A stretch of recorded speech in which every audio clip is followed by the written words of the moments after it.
गणमाध्यम को प्रथम आम सीपीआईएम ओडिशा राज्य कमिटी तरफ स्वागत शुभेच्छा जनाऊँ।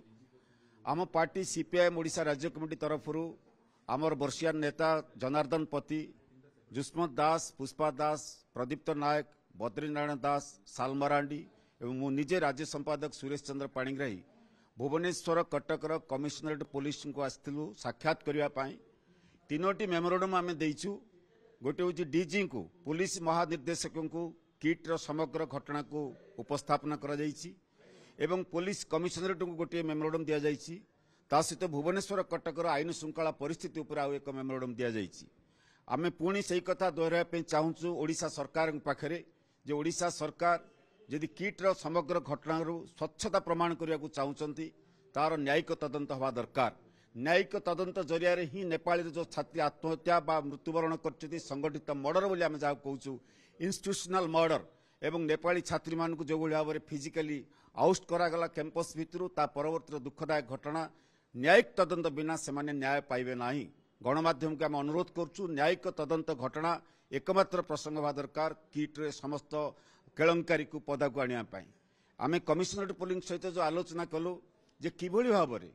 जोटी एसीपी ऑफिस अच्छी असिस्टेंट कमिशनर ऑफ पुलिस से ऑफिस अच्छी जोटे रही इन्फोसिटर किट्र गोटे थाना रही से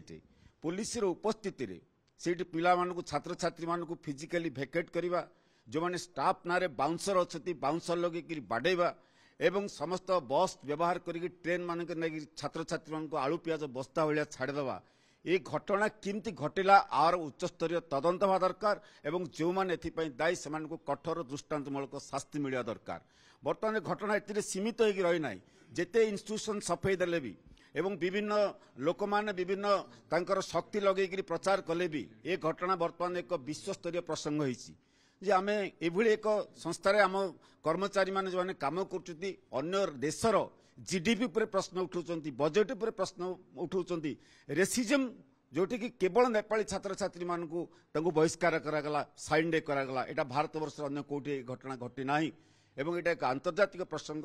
नेपाल होची हमर पड़ोसी राष्ट्र बंधु राष्ट्र सबुदिनर आमर साथीर राष्ट्र एवं नेपाल सहित कूटनैतिक संपर्क बिगिड़ी आर समस्यार समाधान पाई सीपीआईएम राज्यवासी की आम निवेदन करुचु जे न्यायिक तदंत करा जाऊ एवं ए समस्त घटनार पर्दाफाश हवा सहित आईनगत भाव में जो मैंने दायी तांको विरुद्ध में दृष्टांतमूलक शास्ति मिल पारिबो।